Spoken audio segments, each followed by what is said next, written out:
안녕하세요. 구름날개입니다. 오늘도 재미있는 사연으로 여러분과 함께 하겠습니다. 그럼 시작합니다. 사무실 공기가 무거웠다. 형광등 빛이 떨어지는 책상 위에는 교정지가 가득했고 출판사 특유의 종이와 잉크 냄새가 코끝을 간지렸다. 유나는 매일 아침 이 냄새를 맡으며 서울 생활에 적응해가고 있었다.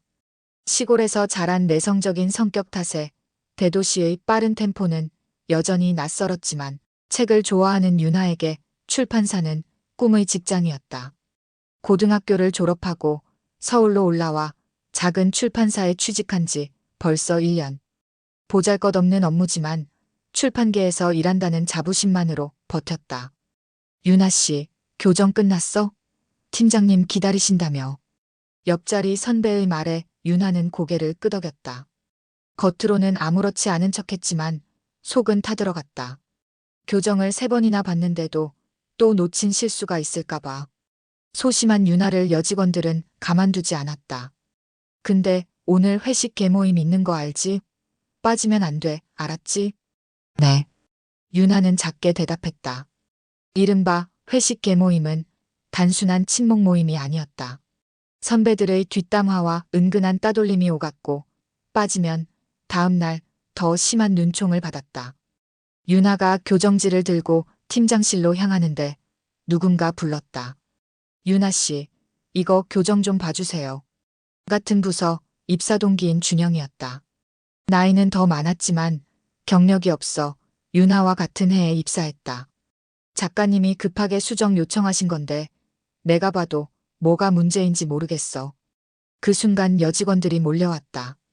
준영 씨, 우리 지금 점심 먹으러 가는데 같이 갈래? 유나를 향한 차가운 시선. 마치 감히 준영에게 말을 걸어 하는 표정이었다. 준영은 웃으며 말했다. 미안한데 유나 씨랑 급한 업무가 있어서 다음에 같이 가죠. 여직원들이 떠난 후 유나는 고개를 숙였다. 도와주셔서 감사해요. 뭘요? 그냥 업무적으로 도움이 필요했을 뿐이에요. 준영의 말투는 따뜻했다. 그날 이후 유나의 출판사 생활은 조금씩 달라지기 시작했다. 준영이 자연스럽게 유나의 방패막이가 되어주었고 둘의 관계는 업무를 넘어 점점 가까워졌다. 누구에게도 말하지 않았지만 유나의 마음속에는 조심스러운 설렘이 자라고 있었다. 이것이 시작이었다. 아직은 누구도 모르는 두 사람만의 비밀스러운 시작. 비밀 연애는 꽤 오래 지속됐다. 출판사 사람들 몰래 만나 함께 퇴근하고 주말에는 한적한 카페에서 책 이야기를 나누며 서로를 알아갔다. 준영은 유나가 생각했던 것보다 더 따뜻한 사람이었다. 둘의 관계가 깊어질수록 직장에서의 괴롭힘도 자연스레 줄어들었다. 준영이 유나의 편을 들어주는 날이 잦아졌기 때문이다. 유나 씨, 그거 혼자 하려면 밤새도 끝내기 힘들 텐데 내가 도와줄게요. 어느 날 팀장이 무리한 업무를 맡겼을 때 준영은 자신의 일을 미뤄두고 유나를 도왔다. 둘이 함께 야근하며 보낸 밤 준영은 조심스럽게 고백했다. 사실 처음 봤을 때부터 유나 씨가 마음에 들었어요. 책에 푹 빠져 있는 모습이 참 예뻤거든요. 유나는 얼굴이 달아올랐다. 저도 준영 씨가 좋았어요. 그렇게 시작된 연애는 2년 후 결혼으로 이어졌다. 회사 사람들은 놀라워했지만 둘의 결혼을 진심으로 축하해주는 동료들도 있었다. 첫 상견례 날 유나는 떨리는 마음으로 준영의 집을 찾았다. 고급스러운 아파트 현관문을 열자 정갈한 한복 차림의 시어머니가 맞아주었다. 첫인상은 생각보다 좋았다. 따뜻한 미소로 유나를 반겼고 정성스럽게 준비한 음식들이 테이블 위에 가득했다. 식사를 마치고 차를 마실 때였다. 시어머니가 갑자기 유나에게 물었다. 유나 씨는 앞으로 어떻게 살고 싶은지 계획이 있나요? 당황한 유나가 머뭇거리자 시어머니는 부드럽게 웃으며 말을 이었다. 결혼은 인생의 큰 전환점이니까 인생 계획서를 한번 써보는 게 어떨까 싶어요. 경제적인 것부터 아이 계획까지. 우리 준영이도 함께 쓰면 좋겠네. 유나는 고개를 끄덕였지만 마음은 복잡했다. 시어머니의 말투는 부드러웠으나 계획서라는 단어에 부담이 느껴졌다. 하지만 준영이 손을 꼭 잡아주자 안심이 됐다. 결혼 후 신혼집은 준영의 집 근처 아파트로 정했다. 출판사는 계속 다니기로 했고 시어머니는 자주 찾아와 음식을 해주거나 살림 팁을 알려주었다. 의외로 손주 이야기는 꺼내지 않았다.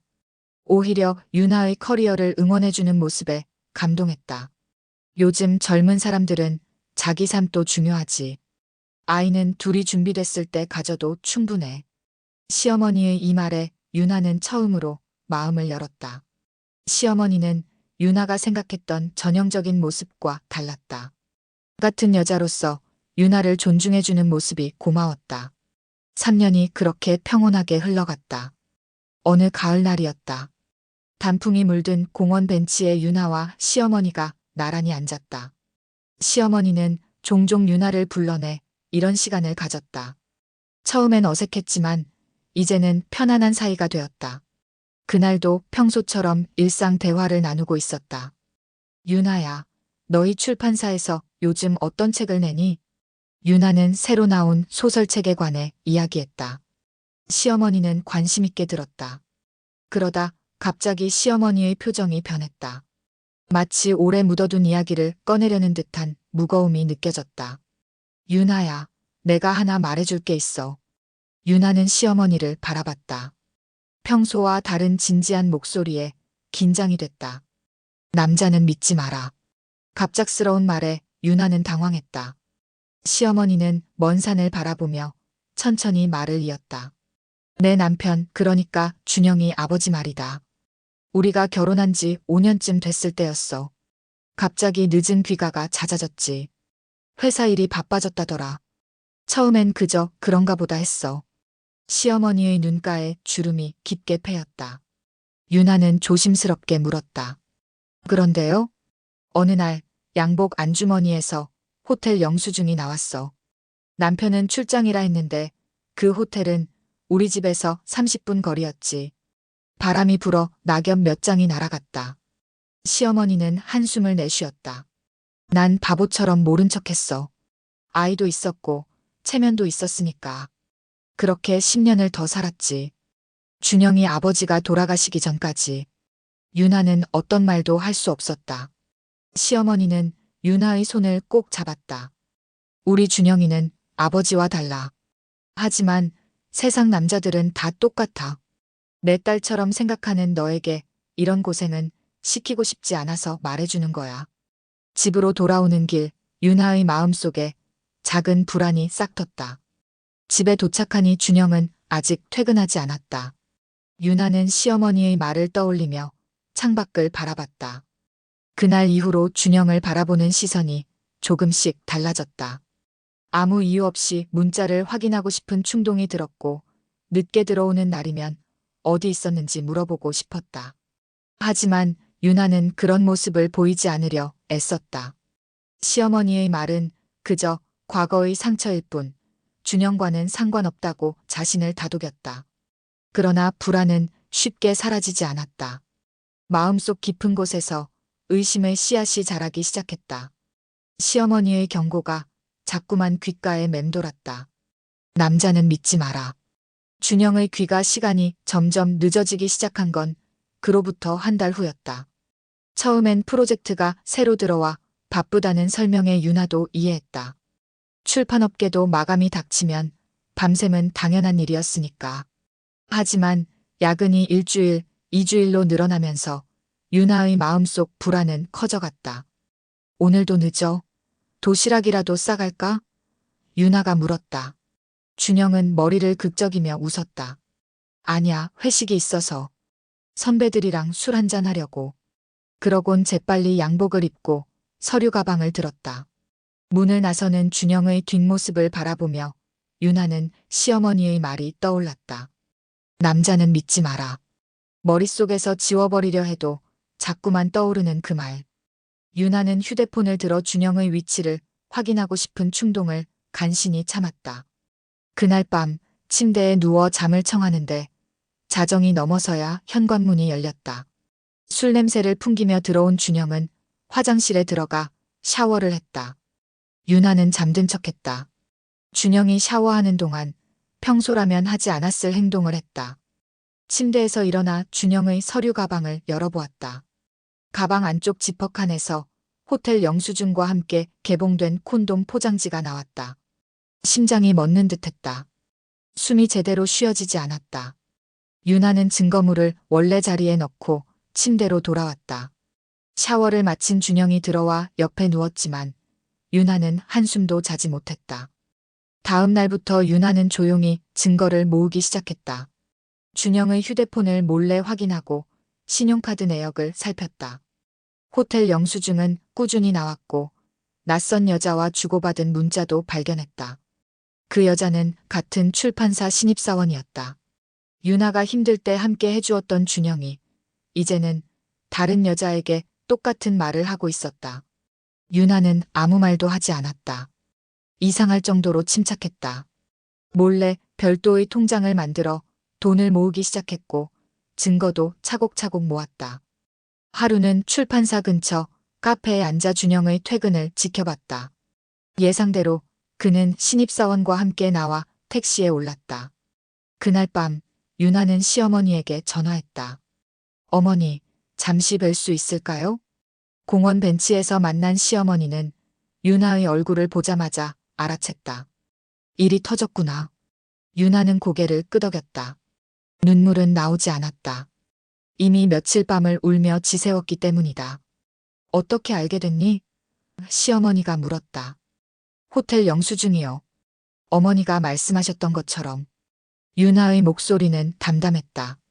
시어머니는 한동안 말이 없었다. 떨리는 손으로 유나의 손을 잡았다. 미안하구나. 내가 말한 게 현실이 될 줄은. 미리 말씀해 주셔서 오히려 다행이에요. 덕분에 정신 차리고 준비할 수 있었으니까요. 시어머니의 눈에 눈물이 고였다. 이제 어쩔 거니? 유나는 깊은 숨을 내쉬었다. 이혼할 겁니다. 증거는 충분해요. 바람이 불어 두 사람의 머리카락을 흩트렸다. 흔들리는 가로등 불빛 아래 유나의 눈빛은 단단했다. 더 이상 소심한 시골 소녀가 아니었다. 그녀의 마음속에는 이제 깨어진 사랑과 배신의 상처만이 남아있었다. 유나는 퇴근 시간이 되자 평소와 달리 가방을 정리하지 않았다. 오늘은 특별한 날이었다. 준영이 회식이라며 거짓말을 했지만 유나는 이미 모든 것을 알고 있었다. 그와 신입사원이 자주 가는 호텔을 찾아가기로 한 날이었다. 증거는 충분했지만 마지막으로 자신의 눈으로 확인하고 싶었다. 어두운 하늘에 비가 내리기 시작했다. 유나는 우산도 쓰지 않은 채 호텔로 향했다. 비에 젖은 머리카락이 얼굴에 달라붙었지만 신경 쓰지 않았다. 호텔 로비에 도착해 잠시 망설였다. 정말 이대로 올라가도 되는 걸까? 하지만 이미 발걸음은 엘리베이터를 향하고 있었다. 준영의 신용카드로 예약한 방 번호는 쉽게 알아낼 수 있었다. 유나는 문 앞에 서서 심호흡을 했다. 그리고 노크 대신 호텔 직원인 척 문을 두드렸다. 룸서비스입니다. 잠시 후 문이 열렸다. 와이셔츠 차림의 준영이 서 있었다. 유나와 눈이 마주치자 준영의 얼굴이 창백해졌다. 방 안에서는 누군가 허둥지둥 옷을 챙기는 소리가 들렸다. 유나, 이건. 유나는 말없이 준영을 지나쳐 방 안으로 들어갔다. 욕실 문이 닫히는 소리가 들렸다. 신입사원이 숨은 모양이었다. 유나는 침대를 바라봤다.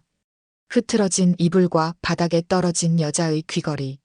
모든 것이 명백했다. 설명할 수 있어. 유나야, 이건 실수야. 한 번뿐이었어. 준영이 다가오며 변명했다. 유나는 한 발짝 물러났다. 표정 하나 변하지 않았다. 실수? 호텔 영수증들은, 문자들은, 그것도 다 실수였어? 준영은 말문이 막혔다. 유나가 이미 많은 것을 알고 있다는 사실에 충격을 받은 듯했다. 미안해. 제발 한 번만 용서해줘. 다시는 안 그럴게. 유나는 잠시 준영을 바라봤다. 한때 사랑했던 남자. 이제는 낯선 사람처럼 느껴졌다. 가슴에 아무런 감정도 일지 않았다. 단지 이 상황을 빨리 끝내고 싶다는 생각뿐이었다. 짐은 내일까지 빼. 그 후론 변호사를 통해서만 대화하자. 유나의 목소리는 차가웠다. 집으로 돌아온 유나는 옷가지를 챙겼다. 오늘부터는 친구네 집에서 지내기로 했다. 모든 일이 꿈 같았다. 그토록 믿었던 사람이 그렇게 쉽게 배신할 수 있다는 사실이 아직도 믿기지 않았다. 다음 날 유나는 출판사에 사직서를 냈다. 더 이상 그곳에 있을 이유가 없었다. 준영과 함께 일하는 것도 사람들의 수군거림을 견디는 것도 원치 않았다. 깔끔하게 정리하고 새로운 시작을 하고 싶었다. 이혼 소송은 생각보다 빠르게 진행됐다. 유나가 모아둔 증거들 덕분에 유리한 조건으로 합의할 수 있었다. 준영은 몇 번이고 찾아와 용서를 빌었지만 유나의 마음은 이미 돌아섰다. 한 번 깨진 신뢰는 다시 붙일 수 없었다. 시어머니와의 연락도 자연스레 끊겼다. 서로에게 상처가 될 뿐이라고 생각했다. 가끔 유나는 시어머니가 그립기도 했다. 어머니처럼 챙겨주던 따뜻한 손길이, 딸처럼 아껴주던 마음이 그리웠다. 하지만 이제 그건 과거의 일이었다. 이혼 후 유나는 대학 동기가 운영하는 작은 헌책방에서 일하기 시작했다. 사람들과 깊이 엮이지 않고 책과 함께하는 조용한 일상이 좋았다. 상처받은 마음을 치유하는 데는 책만한 것이 없었다. 유나는 서서히 자신을 되찾아가고 있었다. 깨지고 부서진 마음을 하나씩 주워 담으며 다시 일어서는 법을 배우고 있었다. 헌책방의 오후는 언제나 고요했다. 책장 사이로 들어오는 햇살, 오래된 종이 냄새, 가끔 들리는 손님들의 발자국 소리. 유나는 이런 공간에서 지난 6개월을 보냈다. 이혼 후 세상과 거리를 두고 싶었던 그녀에게 이곳은 완벽한 피난처였다. 카운터에 앉아 책을 읽거나 새로 들어온 책들을 분류하며 보내는 시간은 상처 입은 마음을 조금씩 치유해 주었다. 유나 씨, 이 책 어디에 꽂을까요? 대학생, 아르바이트생이 묻자 유나는 고개를 들었다. 문학 코너 맨 끝에 꽂아두세요. 그 작가 책은 늘 찾는 분이 계시거든요. 그때 책방 입구종이 울렸다. 유나는 습관적으로 환영 인사를 건넸다가 손님을 보고 말문이 막혔다. 시어머니였다. 예전보다 훨씬 야위고 병색이 짙어 보였다. 유나를 발견한 시어머니의 눈에 눈물이 고였다. 유나야. 유나는 자리에서 일어나 어색하게 인사했다. 어머니, 어떻게 여기를? 내 친구에게 물어봤어. 잘 지내나 싶어서. 시어머니의 목소리는 힘이 없었다. 얘기 좀 할 수 있을까? 유나는 고개를 끄덕이고 책방 구석 작은 테이블로 시어머니를 안내했다. 커피를 내오며 유나는 시어머니의 모습을 자세히 살폈다. 분명 건강에 문제가 있어 보였다. 얼굴빛이 누렇게 변해 있었고 손도 떨렸다. 많이 편해 보이네. 이곳이 너한테 잘 맞나 보구나. 시어머니가 말했다. 유나는 미소 지었다. 네, 조용히 지내기 좋아요. 어머니는? 건강은 어떠세요? 시어머니는 한숨을 내쉬었다. 솔직히 말하자면 많이 안 좋아. 의사가 시간이 얼마 안 남았대. 유나의 가슴이 철렁 내려앉았다. 무슨 말씀이세요? 암이야. 말기라 수술도 어렵다더라. 그래서 너 보러 왔어. 마지막으로 한번 보고 싶었거든. 유나의 눈에 눈물이 고였다. 이혼 후 시어머니와 연락을 끊은 것이 갑자기 미안해졌다. 시어머니는 그저 그녀를 걱정했을 뿐인데 유나의 손을 잡은 시어머니의 손은 차갑고 마른 나뭇가지 같았다. 내 아들 그놈 벌 받을 거다. 널 그렇게 아프게 하다니. 시어머니의 목소리에 분노가 서렸다. 내가 떠난 후로 술만 마시고 다니더라. 자기가 얼마나 큰 실수를 했는지 이제야 깨달은 모양이야. 유나는 아무 말도 하지 않았다. 준영에 대한 이야기는 듣고 싶지 않았다. 시어머니는 유나의 마음을 읽은 듯 화제를 바꿨다. 너는 내 딸 같았다. 사실 친딸이 있었어. 너보다 2살 어렸는데 20살 때 교통사고로 하늘나라로 갔지. 그의 생각이 나서 더 내가 소중했나 봐. 유나는 놀라움에 말을 잇지 못했다. 그동안 시어머니가 자신을 특별히 아껴준 이유가 있었던 것이다. 시어머니의 눈에서 눈물이 흘러내렸다. 부탁이 하나 있어. 옛집 서재에 가봐줄래? 내가 살던 집 말고 우리 집. 서재 안책장 뒤에 작은 금고가 있어. 비밀번호는 내 생일이야. 금고요? 거기엔 뭐가? 시어머니는 미소 지었다. 가보면 알게 될 거야. 이건 내게 줄 선물이야. 내가 없어도 내가 잘 살았으면 해서. 말을 마친 시어머니는 힘겹게 일어났다. 유나가 부축하려 했지만 시어머니는 고개를 저었다. 괜찮아. 이 정도는 혼자 할 수 있어. 시어머니가 책방을 나서며 돌아봤다. 행복하게 살아, 유나야. 넌 충분히 행복할 자격이 있어. 그 말을 남기고 시어머니는 떠났다. 유나는 한동안 자리에서 일어나지 못했다. 마음 한켠이 무너져 내리는 느낌이었다. 그녀가 미워했던 건 준영이지 시어머니가 아니었다. 오히려 시어머니는 자신의 편이 되어준 유일한 사람이었는데 유나는 눈물을 훔쳤다. 무언가 해야 한다는 생각이 들었지만 금고 이야기는 아직 이해할 수 없었다. 그저 시어머니의 건강이 걱정될 뿐이었다. 한 달 후 갑작스러운 전화가 왔다. 준영이었다. 유나는 망설이다 전화를 받았다. 이혼 후 처음 나누는 대화였다. 유나야. 어머니가 돌아가셨어. 준영의 목소리는 울음기 섞인 쉰소리였다. 유나는 그 자리에 주저앉았다. 예상은 했지만 실제로 들으니 충격이 컸다. 시어머니와의 마지막 만남이 떠올랐다. 책방에서 그 병든 모습으로 찾아와 마지막 인사를 건넸던 날. 그때 더 잘해드릴 걸 하는 후회가 밀려왔다. 장례식은 언제예요? 유나의 목소리가 떨렸다. 내일 오전이야. 병원 장례식장. 준영이 주소를 알려주었다. 장례식장은 사람들로 붐볐다. 유나는 조용히 들어가 시어머니의 영정 앞에 섰다. 환한 미소를 짓고 있는 젊은 시절 사진이었다. 유나는 마지막으로 본 시어머니의 모습과 너무 달라 한동안 바라봤다. 준영은 유나를 발견하고 다가왔지만 유나는 고개를 돌렸다.